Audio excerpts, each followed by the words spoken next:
Ellison, how you doing? Well, thanks. How are you? Good. I understand you're a firefighter. Yes. Yeah? I volunteer at my local fire brigade. Okay. In Orchard Hills. So I've been volunteering for about 3 years. Yeah. I learned so many skills. Yeah. I learned collaboration, teamwork. But you also learned there are some issues that you could solve through design in the firefighting department. Most definitely. Yeah, so what have you designed here? So here I've designed a firefighting helmet holder. Holder? So Okay. it positions and seats the helmet in a safe position for fire trucks to drive around in, because we recently got these new helmets at the start of the year. Right. The start of last year. Yes. And there actually is nowhere really to put them in the truck. So I have first-hand experienced this as well. Yeah. I'd kind of just chuck it in there, but I'm trying to get dressed. I'm really focused on getting to the incident that we're going to. I've got so many things running through my head, like I've got to put my flash hood on, I've got to put my jacket on, my pants on, my gloves on, and start getting ready. You know, I've got to do all those things, and I've got to go out and put my air set on, and I've got to do all the pre-start checks and mask up, try and get in to help these people. Yeah. And part of the issue is I'm struggling to find my helmet, I'm struggling to know where it's placed. Yep. As we're responding, there's a lot of movement, there's scratches, there's paint damage that's on it.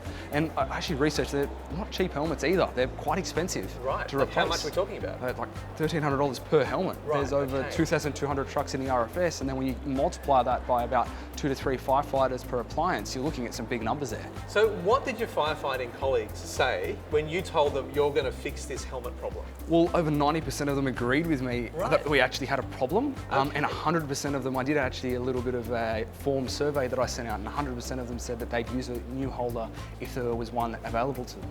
Right, okay, so you identified the issue through your own personal experience. Yes. But then you went out there and said, all right, is this actually a problem? So actually not only to my own brigade, so I researched 3 other local brigades, and then I also researched within the firefighting industry. So I spoke to ACT Fire and Rescue, and they had a similar issue that they designed themselves.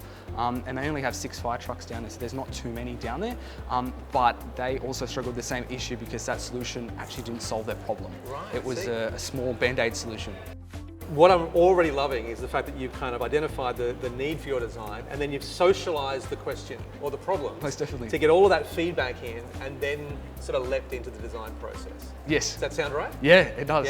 Yeah. So tell me about how you kind of like decided to go from, all right, there's the problem, how do I start on this design journey? Well, there was a lot of thinking that went behind that, actually. It wasn't just as easy as you described it, and as you know, it's not that simple when designing. So I started with a hook mechanism, and I thought, okay, what does that look like? So then I tried to look and see if there was any that were on the market. So I did some market research. What I really found from my research was that there was no real solution on the market, and there was a great gap in the market, specifically for RFS appliances as well. For a design problem like this one, I suppose you've got a very challenging, very difficult, very high stress kind of environment you've got to work in, right? Yes. This is something which is sort of mission critical. Everything has to work because lives literally depend on this kind of technology. Most definitely. So this sounds like a pretty sort of serious kind of conversation. So to have that conversation, I want to invite my colleague, Freddie, who's in industrial design here at UTS. She knows her way around these conversations. Freddie, hi. Hi, congratulations on a fantastic project. Thank you. And just that whole design process you were walking through is just amazing to hear. But yeah, how do you feel though within all those constraints within a fire truck? What were the ergonomic considerations and all the aspects that you had to consider? Yeah, there was a lot of iterations, and as you can see, I guess already on the board there was a lot of different concepts that I went through, and that in itself was a lot of iterations. So ergonomic wise, within the fabricated head itself, we had to make curves and radiuses. I had a 3D printed part that was the end product, as you can see here, but what's also not on display is some of the foam work I did. So I had to mold some foam. I used some expanding foam from Bunnings. I used some vacuum forming, and I tried a variation of different ways to try and make this head. And not only then, I then had to import that into CAD and do all the measurements and then further adjust it from there.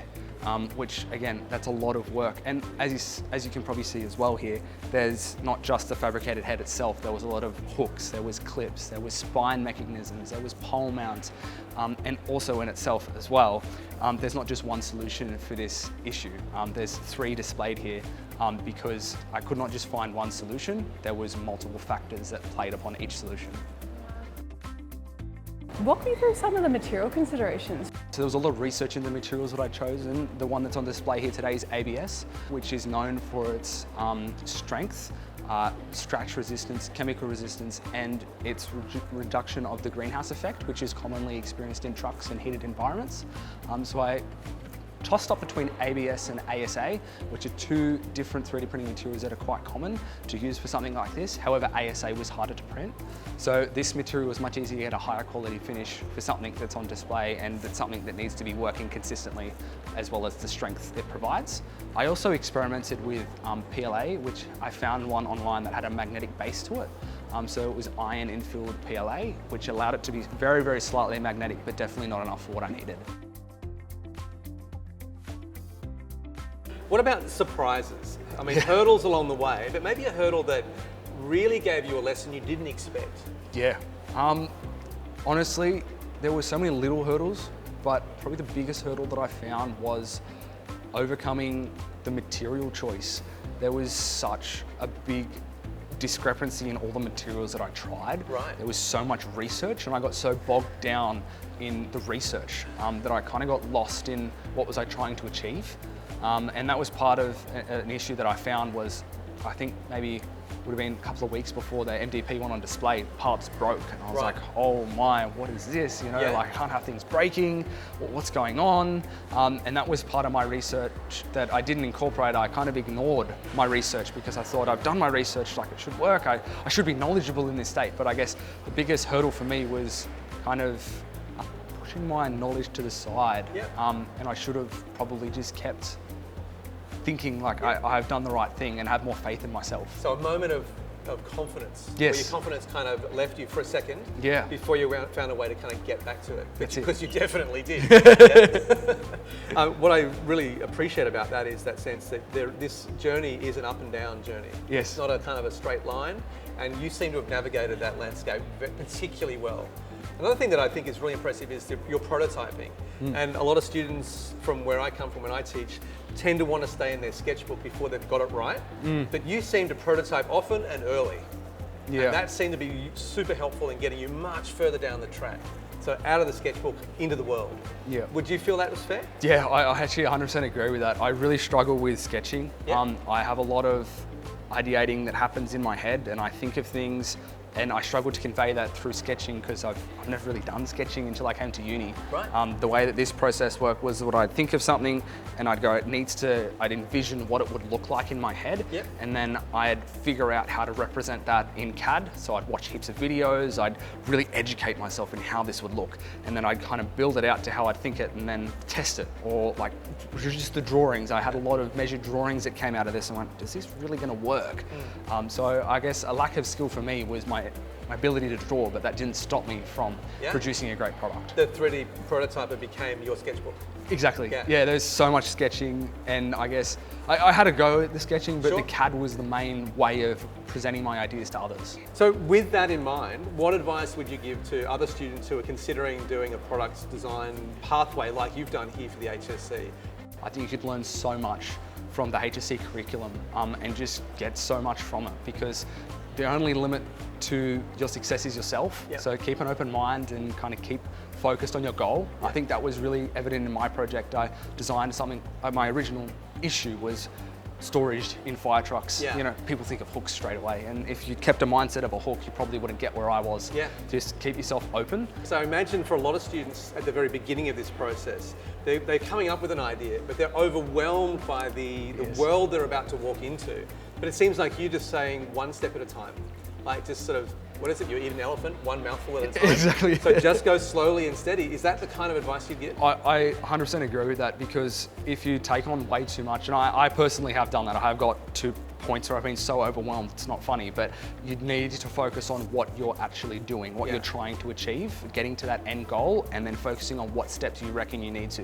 When it came to the push comes to shove, I felt really in control, and I felt like I'd done all the work, and I felt that by keeping on top of things, it's really important, especially updating the folio.